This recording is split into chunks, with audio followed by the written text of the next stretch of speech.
Welcome to Ish I Saw on TikTok. In this series, we look at TikToks and some stitched responses where something very prevalent in dating today is discussed. Then finally, I'll provide my commentary at the end of just me being myself, unfiltered and unadulterated. Hi, I'm Janelle, the relationship coach behind The Successful Invisible. I work with successful, savvy, wonderful, professional Black women, single professional Black women who are 35 plus and are seeking just better dating options and have no clue where to start. Check out my links below if you're interested in working with me one-on-one or in a group coach setting. The goal of exploring some of these TikToks is to spark discussion and help you to develop more awareness, including self-awareness, in some of the patterns you've either engaged in or allow in your own dating life. Remember to like, comment, share, and subscribe. On a lighter note, I want to get the girlies who are single with no kids opinion on this. So, I am dating, and I date primarily online via Hinge. It sucks. But I did meet this one guy, and he seems pretty cool. I met a couple guys, but this one guy, he seems pretty cool, but he has a kid. We're just talking, right? And we had a conversation about kids and a child, and I asked him about his last relationship, and he explained what happened. Nothing bad, but they decided that they were better off friends, and they want to co-parent. No problem. I asked him how old his kid was. He said his kid was 1.5 years, right? So I'm like, okay, like, damn, you got a baby. You know what I'm saying? So he was like, well, he's not really a baby. Like, he be walking, he be talking, all that type of stuff. And I was like, to me, a 1.5-year-old is still a baby. Like, the little boy is not 5, whatever it could be. So I, he was like, well, he finds it funny how a lot of women who are single with no kids saying like they don't want to date men with young kids because in his mind, he's like, I'm not asking you to be a stepmom. Like, my kid is my responsibility. Which I love that because that's absolutely true. But I was trying to give him a perspective from a person that doesn't have any kids. Because honestly, a lot of my friends don't have kids. It's not a lot of us. Like, a lot of us are waiting or just waiting on the right person, or it just hasn't happened yet. So I was telling him, I feel like when you are a person with no kids and you're dating someone that has a child,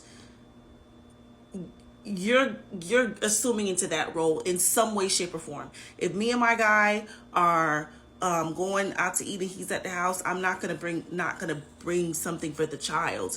Also, like, if we have a weekend planned and then your child's mom wants you to watch the kid for the weekend, like, what are you going to do? We're going to cancel those plans and you're going to watch your kid. So, I was trying to explain to him, like, it's more of a preferential thing. Like, and I told him, I said, I have dated men with kids before, so I'm not like new to it.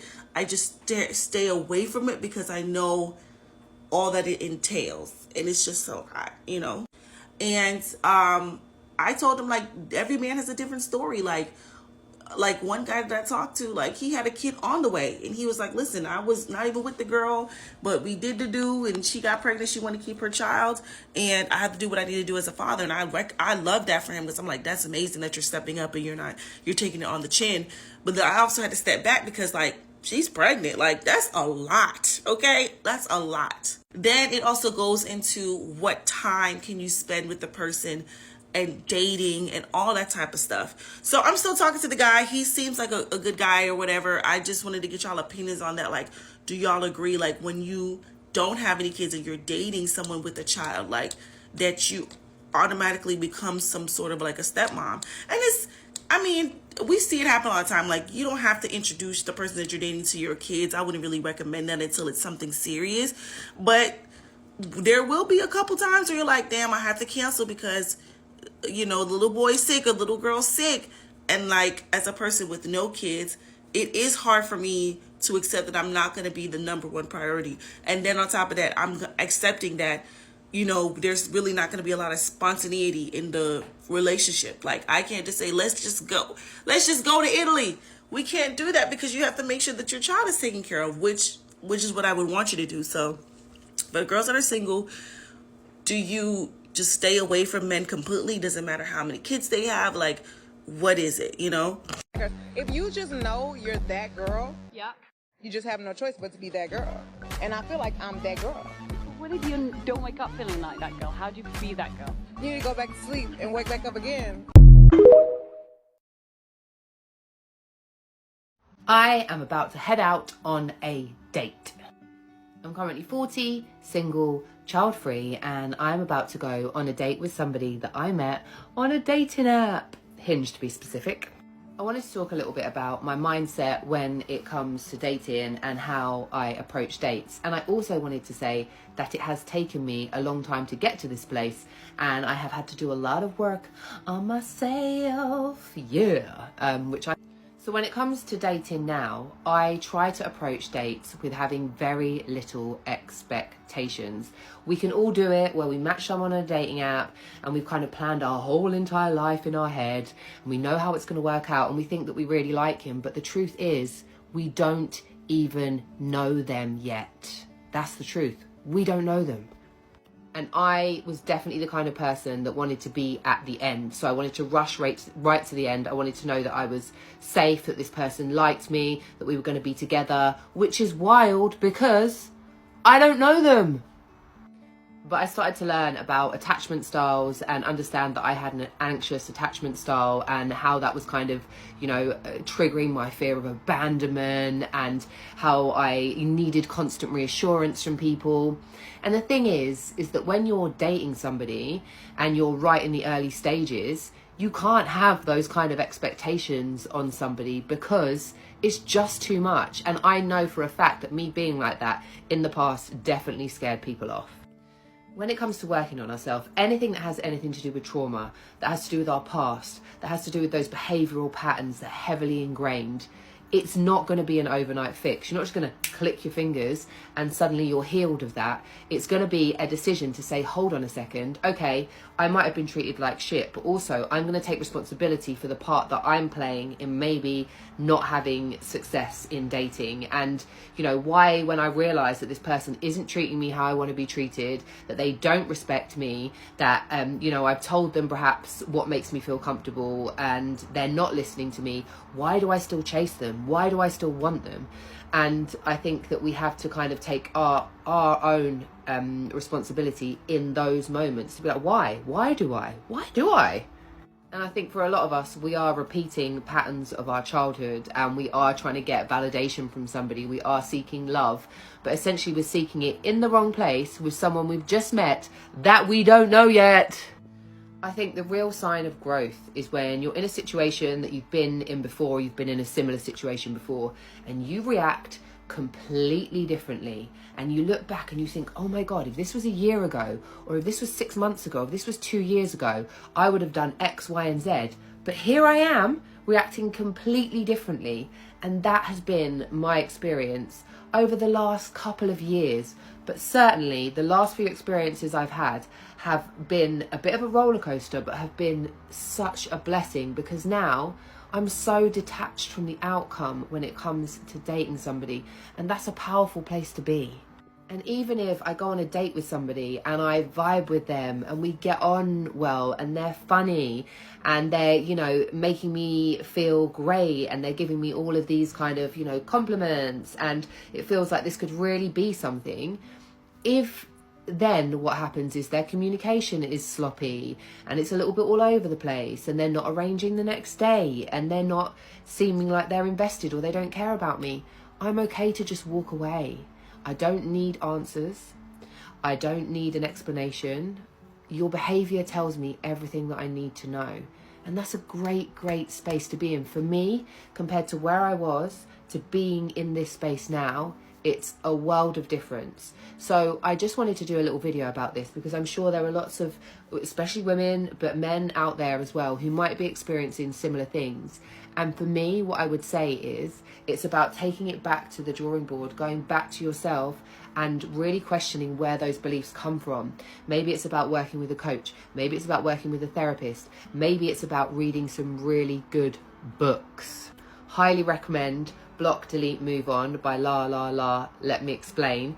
And in there, she introduces attachment styles. And then if you discover a little bit like me that you do have anxious attachment, I highly recommend this book, which has been super helpful to me. It's called Anxiously Attached, Becoming More Secure in Life and Love, Jessica Baum. And I'll talk more about it in another video. But I also realised that with anxious attachment, it wasn't just affecting romantic relationships, it was also appearing in my friendships as well. So it's been really good to kind of change all of that so that I can go through the dating experience and feel secure in myself, regardless of how somebody else is treating me. I know my worth, I know my value, and I know how I want to be treated. And if someone isn't going to do that, that's absolutely fine, but it's just not for me. So wherever you are on that journey, don't give up on yourself, and perhaps it's time to go back to the drawing board and make some changes within so that you can start to change your experience without. Why you shouldn't even casually date men with kids. This is the story that I found, and I want us to discuss it together. All right, here we go. I was very naive about men, but through a mutual friend, I managed to snag me a very fit dad who was well out of my league. He was the officer, a married to the job type of guy who had sole custody of his 7-year-old daughter. He would gush about her constantly, and I, being the fence sitter, I was absolutely melted. We started dating casually, nothing official, and I figured he would do the typical overprotective parent thing and not actually introduce me to his kid till way later. Nope. Second date, dinner at his house with the daughter. 2 weeks later, he texts me with the audacity to ask, "Hey, I'm working late. Do you mind picking up daughter from school? Maybe swing by McDonald's for dinner? She is a key." I was really weirded out by it. We had only gone on a handful of dates, but he trusted me to babysit, and so babysit I did. Again, the guy was out of my league, and I felt lucky he even showed me interest in me. After the first text, I got other texts pushing more boundaries. Pick up groceries, do some dishes, etc. I hated it, but I was hoping it was just a temporary hitch in the relationship and not a preview of things to come. Ha! Ha, indeed, honey bunny. She was very naive to believe this because, girl, it's only going to get worse from here. Let's go. Everything came to a head when I was babysitting at his house, and I got a text at 7:15. "Hey, I'm not going to be done with work until late. Could you give the daughter a bath and put her to bed for me, please?" With a kissy face. I was floored. Here I was across town alone in another man's house taking care of a child I barely knew. My fault for assuming a cop would have better protective instincts. I stood in the kitchen dumbfounded and I cried. I hated how I felt. Used and unspecial. Trapped and overburdened. I think that night was the point in my motherhood journey when I realized I didn't actually want to be a mother. He came home at 2 a.m. Maybe he was cheating. Maybe he was hanging out with his bros. Maybe he really was just working, but it didn't matter. I ended our little fling the next day. He took it harder than I thought, claiming that he was really starting to fall for me. And what about his daughter? She's really bonded with you. I almost fell for it. But then I realized the only reason he liked me so much was because I was such a pushover who wouldn't love to have an on-call free babysitter you could occasionally sleep with. Our entire interlude lasted 1 month. 1 month is all it took for this guy to promote me to stepmom status. So no pun intended, bullet dodged. Moral of the story, don't even casually date single dads. They will hop on any chance to unload their kid on you. Also recognize when someone is taking advantage of you instead of rationalizing or excusing it away. This is true. I think this girl, she suffered from having low self-esteem, and so she had stars in her eyes about the guy who was, clearly out of her league or whatever. So she says, I think if she had more confidence in herself, this wouldn't have happened to her. She wouldn't have been taken advantage of like that. You're going to expire before the age of 25. By the age of 35, literally no man's going to want you. Let's talk about why this is the biggest load of BS. So my mutual Cecilia Regina, who I'm tagging below, they're doing a series this week on how when it comes to the wealthiest men in the world, older women are the prize. And I'd just like to add some more examples to this conversation. So one of the examples that Cecilia gave was Jeff Bezos, who's arguably the wealthiest man in the world. And his current fiance, Lauren Sanchez, who's 53. Dr. Moyo, who was 50 when she married her billionaire husband. Melody Hobson, who was 44 when she married her billionaire husband, George Lucas. So far, what do we have in common? Intelligence, drive, and success. I'd also like to add Amal Clooney, who was 36 years old when she married actor George Clooney. Serena Williams was 36 when she married her Reddit co-founder and billionaire husband, Alexis Ohanian. Now, if we're talking about the highest echelons of society, you want to get down to royalty? No further than Princess Angela of Liechtenstein. She literally married Prince Maximilian of Liechtenstein when she was 41 years old. 41, people! And she did not give birth to Prince Alphonse until she was 42 years old. She met Prince Maximilian at a party because she was in the right circles. She was a highly accomplished fashion designer, she went to Parsons, and she was in the right rooms.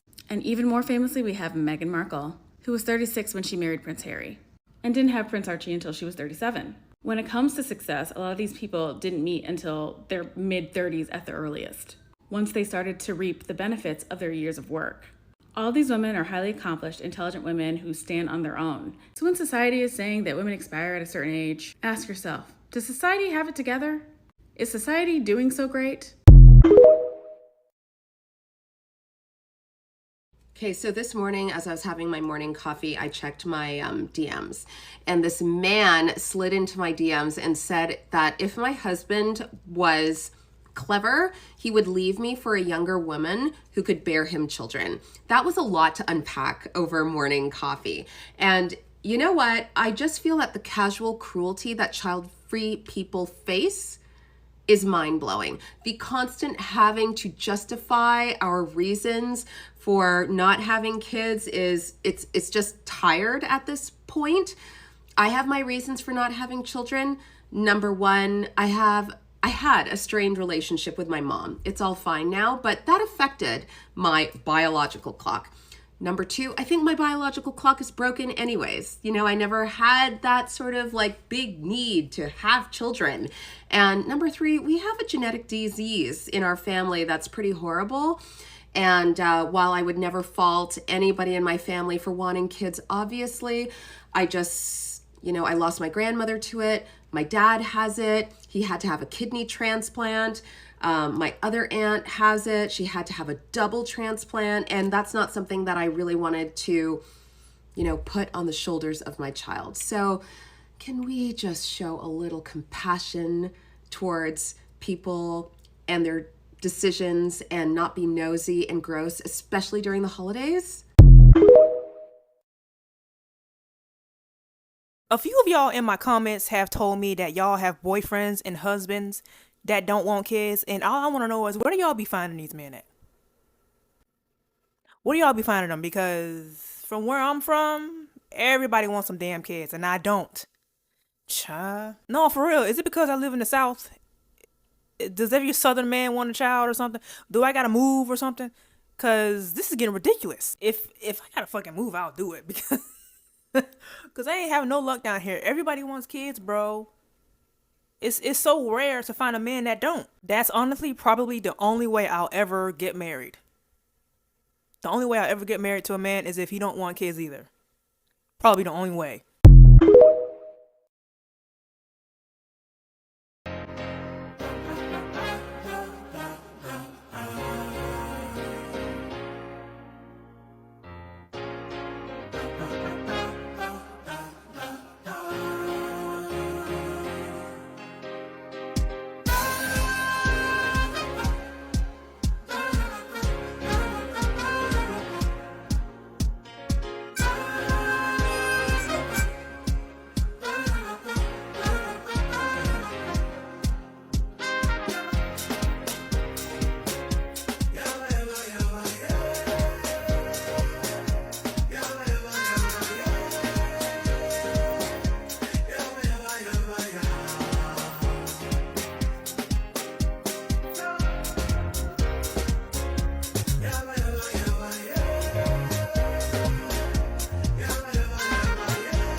Let's jump into my favorite part of all of the content I post on YouTube, and that's just my thoughts, where I get to kind of express what I feel about whatever we have read or gone over. So let's get into it.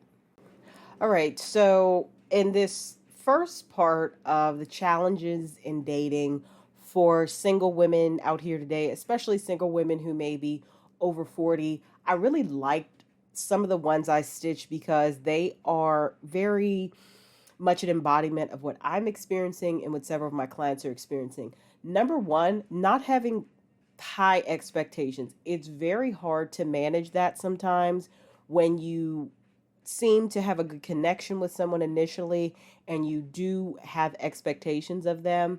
And I'm not talking about monetary. I'm talking about more just their level of intelligence, their level of engagement, their social skills, and just being able to have a good time. That can be hard to manage. But a bigger one from one of the first TikToks I stitched was about dating people with children. Now, I know women are very much split across the board. Some women date men with kids, some do not. I am definitely in the camp of don't date men with kids unless they are adults. The reason being is that I myself don't have children and my time is my own, and I appreciate that.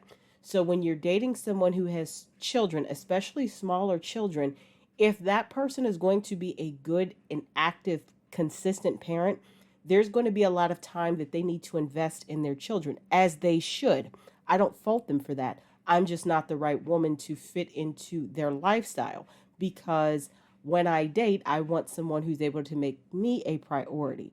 And being that I don't have kids myself, that would, I have that time to center someone else that would be bringing the things to my life that are necessary for partnership, a successful partnership, and I would expect that in return. So dating a man who has kids is pretty much off the table for me unless they're adults. And they could be like college age or adults because their kids need them a lot less, but like small school age kids between like toddler and high school, no, that would not be a best fit for me because once again, I was very blessed and I came from a very healthy two-parent professional household, and that took a lot of engagement from both of my parents putting in effort every day in parenting. So if I met a man who had kids, I would be very honest with him up front, like, hey, I'm not the one. Motorcycle outside. I'm not the one for you. And I'm comfortable with that. So I think a lot of times when, a woman meets someone who seems to be a good fit, but there's just something that time is usually the thing that is maybe not the best for them. That's where women need to be very honest with themselves to say, you know what, him having kids is a deal breaker, especially if she doesn't have kids herself. I know I work with clients a lot on this, and some are open to it to give a guy a chance. Others are like, hey, that's not for me. And I really respect the earlier you can identify that, that is a very real challenge in dating, especially when you've grown, especially when you're 35 plus. People have had relationships before, they've been married before, whatever. And many times people have children. So it is one of the biggest things that you have to make a decision on in dating when you meet someone and there seems to be a very positive connection, because that time investment is going to look a little different and you have to be willing to take the back seat for someone's priorities, which are their kids. And I have no problem with that. So I think that's one of the biggest challenges I personally face when I go out and I'm dating and I meet a man that seems to have a lot of the qualities that I'm looking for in a partner, is the having young kids. And when I say young kids, I mean toddler through high school, early high school. And it can get tough, but I'm okay and very comfortable at stating that up front and then walking away if it's not for me. And like I said, the other one is having low expectation. And I think not to be negative, but to be very sincere and honest about, we're talking, we're yapping it up and it seems good, but I don't want to have too high of an expectation because he could turn out to be crazy or we just could turn out not to be a good fit. So I think those are two big things to keep in mind. I know I keep in mind, and it helps me stay very focused and intentional on my dating journey. Thank you for joining me today for this episode of Ish I Saw on TikTok, Challenge in Dating, Part 1 of 2. Watch this video again and take some notes. Reflect on your current and former romantic situations with men, and take your time with this one. Remember to like, comment, share, and subscribe. If you're interested in working with me one-on-one, check out the links below. Also, check out my podcast, The Successful Invisible, next season publishing soon on Spotify and Apple Podcasts. Until next time, this is your relationship coach, Janelle, signing off.